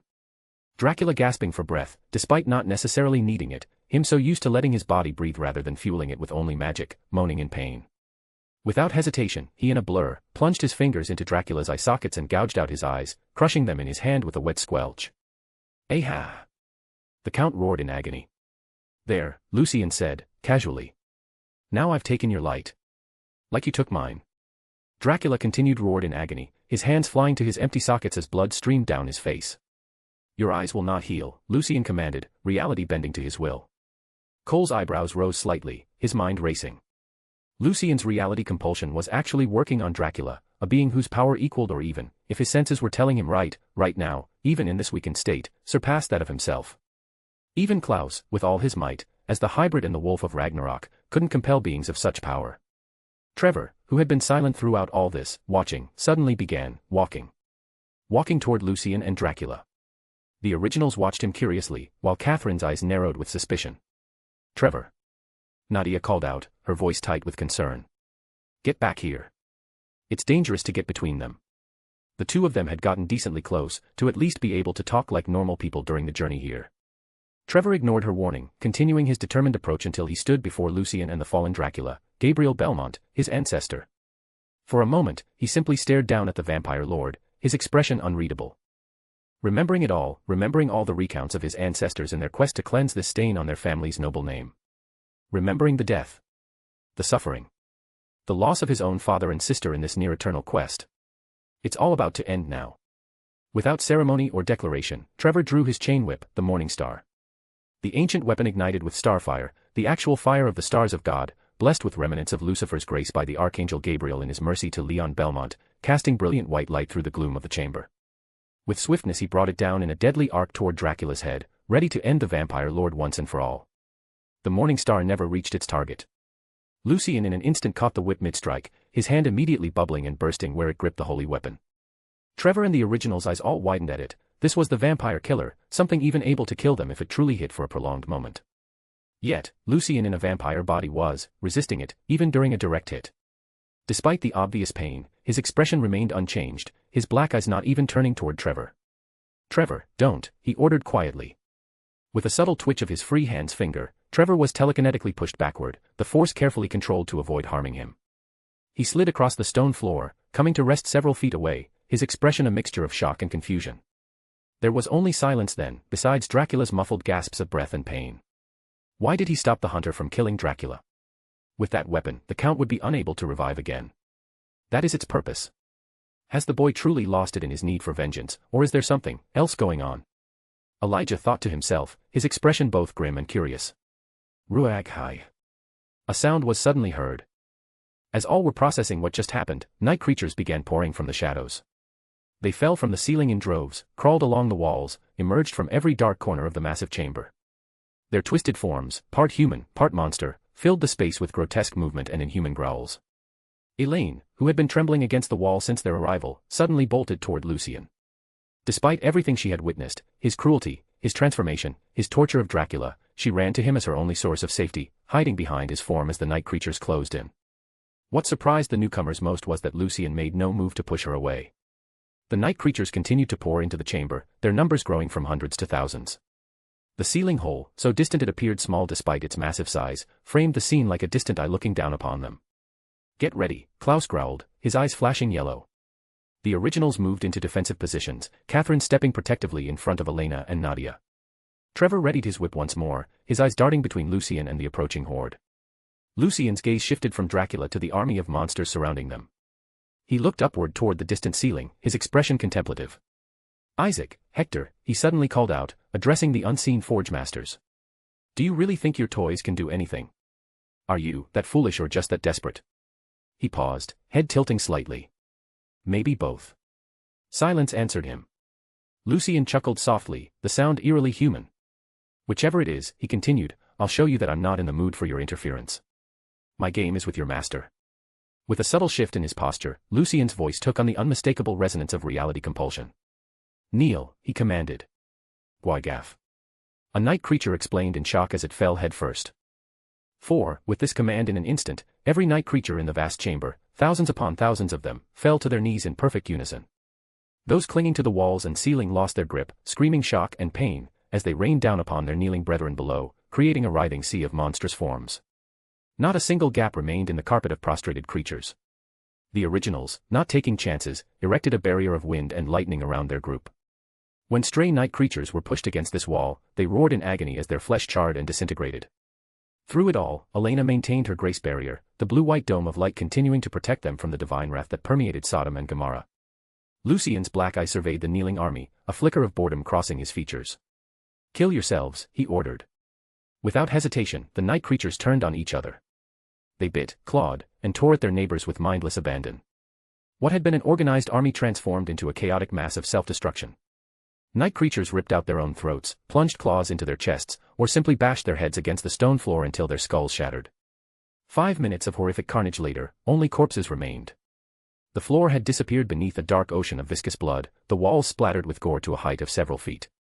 Lucien casually leaned down, dipping his fingers into the pool of dark blood. He brought them in front of his face, looking at it for a moment, before bringing them to his lips and licking them clean with deliberate slowness. "Delicious," he murmured, a satisfied smile playing at the corners of his mouth. Catherine watched without flinching, her eyes filled not with disgust but with unwavering devotion. No matter what Lucien did or what he had become, she would never see him as lost. He was her god, her everything. Elena, too, continued to watch with fascination rather than horror. To her, Lucien was still beautiful, perhaps even more so now. She had experienced his protection during the Red Sun ritual when he fought against a sea of monsters, and in her eyes, he was protecting her still, only with greater ease than ever before. Her protector simply was stronger now than ever before. Lucien raised his hand upward, palm toward the ceiling. "Come to me," he commanded the blood. The ocean of dark fluid began to move, rising from the floor in hundreds of streams that twisted and flowed through the air toward Lucien. He opened his mouth, and the blood poured in, a continuous flow that should have been impossible for any being to consume. As Lucien drank, the air inside the castle grew heavier. "What's happening?" yelled out Rebecca, as she raised her arm over her head, to keep herself steady under the new pressure. "He's getting stronger," Klaus muttered. The ground beneath their feet began to crack further, the walls developing fractures that spread like veins across the ancient stone. The very atmosphere seemed to groan under the weight of Lucien's expanding power. After a full minute, the last droplets of blood vanished down Lucien's throat. The pressure in the chamber eased, though the damage to the structure remained. For a long moment there was only silence, as Lucien had his eyes closed, taking it all in. Suddenly he opened them, and turned his attention to a nearby wall. Lucien extended his hand. "My Dark Knight," he called, "come to me." Reality itself seemed to shatter as a massive figure crashed through what appeared to be the fabric of existence itself. Darth Vader, Lucien's Kareen, materialized in the chamber, his mechanical breathing echoing ominously through the space. Without hesitation, he knelt before Lucien, head bowed in perfect submission. Lucien looked down at his servant for a long moment of silence before he placed his hand on Vader's shoulder, a smile, warm and genuine, spreading across his face. It was the first expression of true emotion they had seen from him. "Rise, my shadow self," Lucien said, his tone almost gentle. "Master." Vader uttered, his tone regretful, despite months having passed where he was banished, his only thought was his regret at being bested from aiding his light, and needing to be saved. Vader finally stood, towering over his master, his lightsaber held ready at his side. My lord. Isaac's desperate call suddenly echoed inside Dracula's head. Lucien, as sensed something, instantly for the first time became alert, raising his head. His instincts warning him. Let go. Let go of your divine protection of the castle. Don't worry about us. The Forge Master's voice grew more frantic. The Son of God has fallen. Divine wrath will damn him all the same. Dracula, still prone on the ground, his face a mask of blood from his empty eye sockets, suddenly went still. Understanding dawned on his features, and without hesitation, he released the divine protection that had shielded the castle and its occupants from the wrath lingering in Sodom and Gomorrah. Lucien, sensing something wrong, instantly moved, grabbing Elaine and Vader and throwing them bodily through the air into Elena's barrier. Vader instantly landed on his feet, while Elaine landed safely as Catherine caught her. But Lucien himself remained outside the Dome of Grace. He couldn't approach, his demonic nature would shatter Elena's light if he came too close. Dracula's hand shot out, grabbing Lucien's ankle in a grip of surprising strength. His bloodied face split in a terrible grin as maniacal laughter bubbled from his lips. I finally understand. Dracula crowed between bursts of laughter. I know why you haven't killed me yet. It's because you couldn't. His laughter grew more hysterical, echoing through the vast chamber. Without my presence protecting everything from God's remnant wrath in this place, you, fallen as you are, will be destroyed. Dracula's laughter reached a fever pitch, the sound of a man who had found hope in the depths of defeat. This entire time, you were trying to distract me with pain, strengthening yourself to find a solution, but you have failed. I understand now. Lucien didn't dignify him with a response. He kicked Dracula hard in the face, breaking free of his grip. But as he stepped away, his expression changed. His teeth clenched as white divine flames suddenly erupted around his body, engulfing him in brilliant light. Damn it, Lucien thought to himself. Lucien. Catherine screamed, lunging forward toward the barrier's edge. Claus caught her around the waist, physically restraining her as she fought against his grip with all her considerable strength. Let me go, she shrieked, her eyes wild with panic. Lucien. Elena reached toward him, her hand extended just inside the barrier's edge. Her sight perceived something in the flames that the others couldn't see. It's calling him back, she whispered, her voice filled with wonder and fear. Trevor instinctively reached for his whip before realizing the futility of his reaction. He could only grit his teeth, sweat dropping. Damning this situation. This simply wasn't something that could be fought with, this was divine judgment itself. No, he breathed, watching helplessly as someone he had come to see as family was consumed by holy fire. Nadia placed a steadying hand on her mother's shoulder as Catherine continued to struggle against Klaus's iron grip. Elaine wept openly. Even Rebecca's expression softened with concern, while Elijah maintained his composure despite the worry evident in his eyes, trusting. Cole watched with fascination and horror, his mind trying to find a solution. Through it all, Dracula's laughter continued, growing more triumphant with each passing second. As the white flames climbed higher around Lucien's form, Catherine's screams echoed through the chamber, matched only by Dracula's laughter and the crackling roar of divine fire. Do tell me how you found it.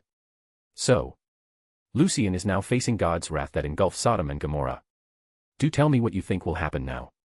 If we reach 99+ comments in the next 3 hours, I'll probably drop the next chapter. I want to test out setting a goal, since I see some other authors doing it with Power Stones, but well, I like meaningful comments better. So, I'm about to go write it. Well, I hope you guys are excited, see you all later. Bye. Chapter 114, Truly Divine. The white flames engulfed Lucien completely. Unlike ordinary fire that consumes from outside inward, this holy conflagration ignited simultaneously throughout his borrowed body. Every cell, every molecule of Stefan Salvatore's form burned with righteous judgment. The pain transcended the body, reaching into the very essence of what Lucien had become. He gritted his teeth, refusing to scream. Catherine's anguished cry echoed through the vast chamber. Lucien. She fought against Klaus's iron grip with all her strength, her eyes wild with desperation as she watched the divine fire consume the being she had come to see as her everything. Let me go, she shrieked, twisting violently in Klaus's arms. Lucien. Elena stood at the edge of her protective barrier, hand outstretched, her face a mask of wonder and horror. The blue-white dome of Nephilim grace continued to shield the others from the divine wrath that saturated the ruins of Sodom and Gomorrah, but Lucien remained beyond its protection. It's calling him back, she whispered, her young voice carrying an otherworldly knowledge that belied her 13 years. Inside the flames, Lucien fought to maintain consciousness as divine judgment seared through his corrupted soul. Within Stefan's body, his demonic essence writhed in agony. Get out. Stefan's voice cut through Lucien's pain, his mental tone urgent and desperate. You have to get out now. Shut up, Lucien responded through the haze of torment. I can feel what you're thinking, Stefan pressed. You can save yourself, but not while protecting me. You have to leave me behind. I said shut up. Lucien roared internally. I promised you safety, peace, care, and friendship. I am no weakling coward who cannot follow through on his words. Only the weak lie, and I am anything but weak. Dracula's laughter rose above the crackling flames, his bloodied face split in a triumphant grin despite his empty eye sockets. He pushed himself to his knees with trembling arms, his body still broken but his spirit reinvigorated by the sight of his tormentor's suffering. Do you feel it, son of God? Dracula called, his aristocratic voice dripping with mockery. Your father's judgment. His abandonment. How familiar this must feel, a god casting aside his child. But in your case, you are his literal one. Lucien continued gritting his teeth, before he responded with a roar of pure rage that echoed throughout the castle. He hurled himself against the nearest wall, the impact cracking ancient stone as he began acting on instinct, trying to douse the flames. His body smoked and charred, flesh burning away only to regenerate and burn again in an endless cycle of agony, but each time slower as the divine flames destroyed the very vampiric magic. Yes. Dracula crowed, rising higher on unsteady legs. Struggle. Fight. It changes nothing. Even the Son of God falls before his wrath. Catherine's eyes blazed with fury as she finally broke free of Klaus's grip. She rushed to the edge of Elena's protective barrier but could go no further without exposing herself to the same divine judgment consuming Lucien. She grit her teeth, and clenched her fist, knowing going out would only be her death and completely useless. Fight it, she suddenly screamed, her voice raw with emotion. You can overcome this. You're stronger than his wrath. Show your dad who's boss. Klaus, seeing what she was doing, raised a surprised eyebrow, but gained a slow smile on his face, despite his internal genuine concern and rage for Lucien, as stepped forward to stand beside her. She's right, he declared, surprising everyone. You're my son now, Lucien.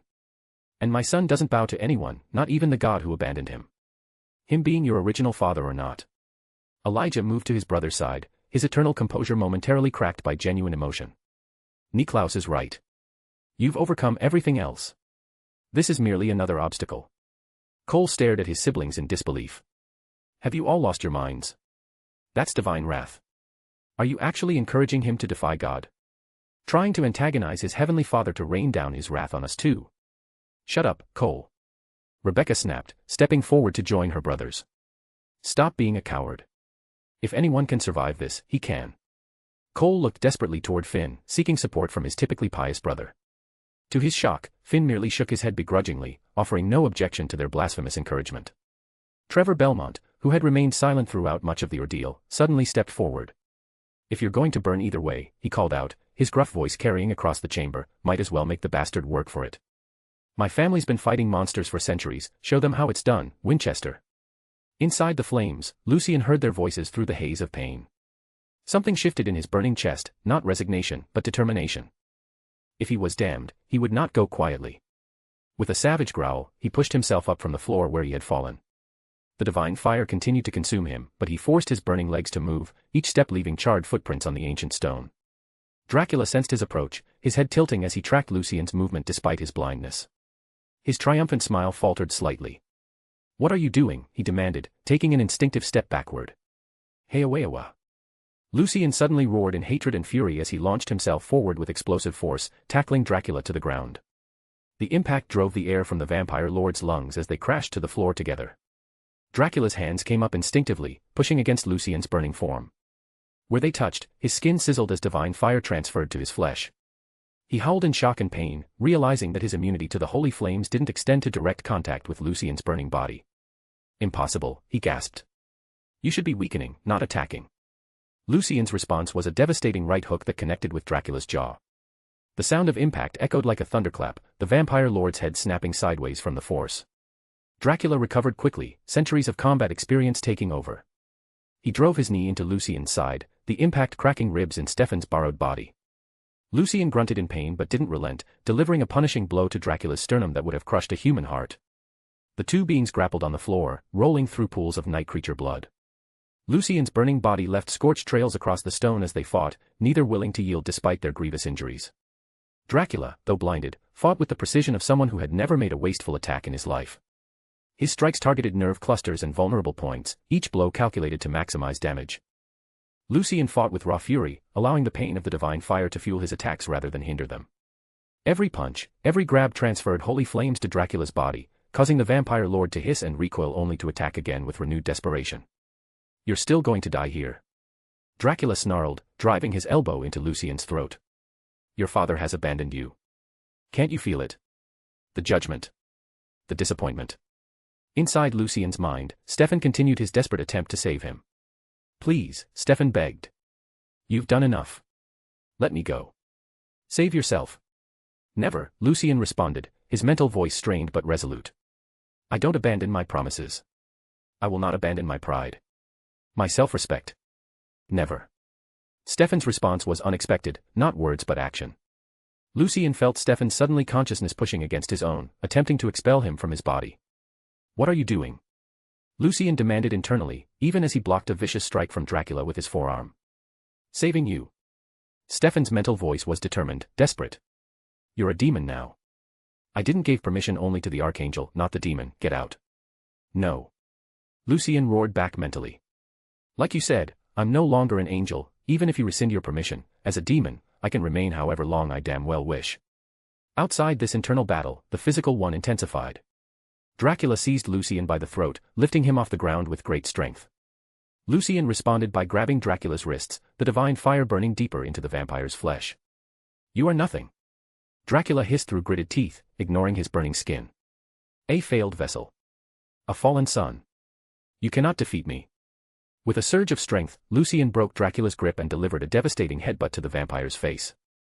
The impact shattered Dracula's nose, blood spraying across both their faces. Lucien followed with a flurry of punches that drove Dracula back step by step.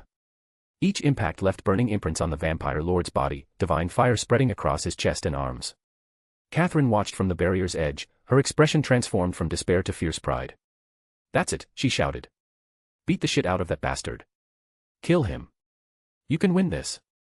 Claus laughed beside her, his eyes gleaming with something almost like paternal pride. That's my boy, he murmured. Show them what a Michaelson can do. Elijah nodded in agreement. He fights like one of us, he observed quietly. Ruthless. Determined. Cole stared at them in disbelief.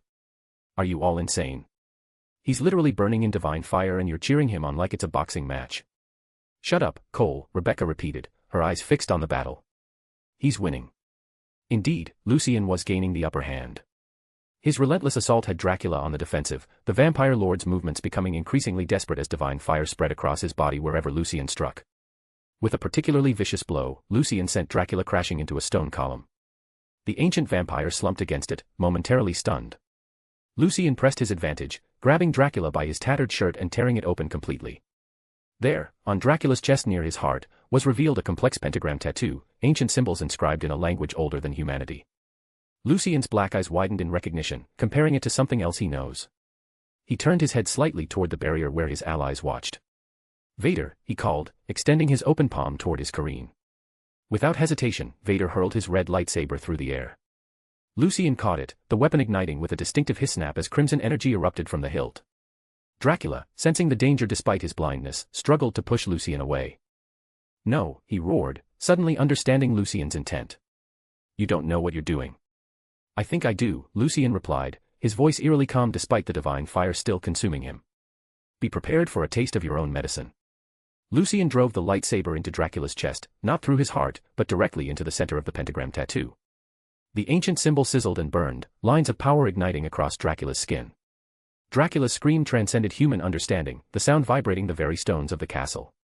He thrashed wildly, trying to dislodge Lucien, but the boy-turned-demon held firm, keeping the lightsaber embedded in the tattoo. You think you can possess me? Dracula snarled between screams. I am Gabriel Belmont. God's former champion. You cannot dash. I'm taking back what's mine, Lucien interrupted, his voice cold and implacable. And more. No longer will I let anything of God be part of you. There are more worthy ones. With those words, Lucien opened Stefan's mouth wide and began to smoke out, black demonic essence pouring from his lips like living shadow. But unlike a normal demonic possession, the smoke didn't completely go in, a portion remaining within Stefan while the rest forced its way into Dracula's mouth, a technique only a knight of hell and above could do. Dracula thrashed violently, trying to prevent the invasion, but Lucien's essence was too powerful to resist. The vampire lord's body convulsed as two souls battled for dominance within a single form. Inside Stefan's body, Lucien maintained enough presence to protect Stefan's soul from the divine fire. The connection between the two bodies manifested as a tendril of black smoke stretching from one mouth to the other. Elena watched with wide eyes, her Nephilim sight perceiving what others could not. The stars, she whispered, her young voice filled with wonder. Lucien is smashing against the stars inside Dracula, and they're making him cleaner. Finn's head snapped toward her, his expression alert for the first time. The holy blood, he realized aloud. Lucien's holy blood inside Dracula, he's taking it back in, and it's purifying his soul. Indeed, as the battle raged within Dracula's body, something extraordinary was happening. The black smoke connecting the two bodies began to change, transforming from darkness into brilliant white light. Everyone close your eyes. Catherine suddenly shouted, throwing her arm up to shield her face. Now. The group obeyed instantly, all except Elena, who continued to watch, unaffected by the angelic radiance as in a film. The light pouring from Dracula's mouth intensified, becoming too brilliant for even vampire eyes to withstand. Dracula's body began to glow from within, golden radiance shining through his skin as if he contained a star. His mouth opened in a silent scream as Lucien's voice emerged from his throat. I will take everything back from you, and more. Lucien's voice proclaimed through Dracula's lips, the words carrying power that shook the very foundations of the castle. Dracula's voice responded from the same mouth, his aristocratic tones desperate and enraged. No. You cannot. This power is mine. Mine. The light connecting the two bodies pulsed, growing brighter with each second. Stefan's body suddenly jerked as Lucien's remaining essence withdrew completely, not returning to Stefan but propelling his body toward Elena's protective barrier with telekinetic force. Stefan crashed through the barrier's edge, rolling to a stop at Catherine's feet. The divine flames that had been consuming him extinguished instantly as he entered the protected zone. Elena gasped, pointing at Stefan. Look, she exclaimed. There's a golden string connecting him to Lucien, like the one Dracula had to the sky, but cleaner. Indeed, a thin strand of golden light stretched from Stefan's chest toward Dracula's convulsing form, thought it was only visible to Elena's special sight. The light pouring from Dracula's mouth suddenly changed direction, no longer flowing into Stefan but shooting across the chamber toward Lucien's original body, the small, seemingly lifeless form that had lain forgotten during the battle. As the light made contact, Lucien's child body jerked violently, back arching off the stone floor as divine radiance poured into it. The chamber filled with blinding brilliance, forcing even Elena to shield her eyes at last. For a moment, reality itself seemed to pause, sound ceased, movement stopped, even the divine fire hung suspended in the air. Then, with a thunderous crack, the light vanished. Silence fell over the devastated chamber. Dracula's body collapsed to the floor, empty and lifeless. The divine fire that had filled the space dissipated, leaving only the faint glow of Elena's protective barrier. Catherine was the first to move, rushing toward Lucien's original body with desperate hope, Elena following, her protection following with her, followed by the rest. Katerina fell to her knees beside him, hands hovering uncertainly over his small form. Lucien, she whispered, voice breaking. For a heartbeat, nothing happened. Then, Lucien's eyes opened. Gone were the black voids of demonic corruption. Gone too were the normal blue eyes of a human child, as well as the red hellfire of corruption. Instead, his irises glowed with golden light, the unmistakable radiance of angelic grace. He drew a deep breath, as if tasting air for the first time, and looked up at Catherine with wonder. I'm back, he said simply. I hope you all enjoyed it. So, Lucien is no longer a demon. Completely clean. It kinda was, expected. Lucien is Raphael's destined vessel.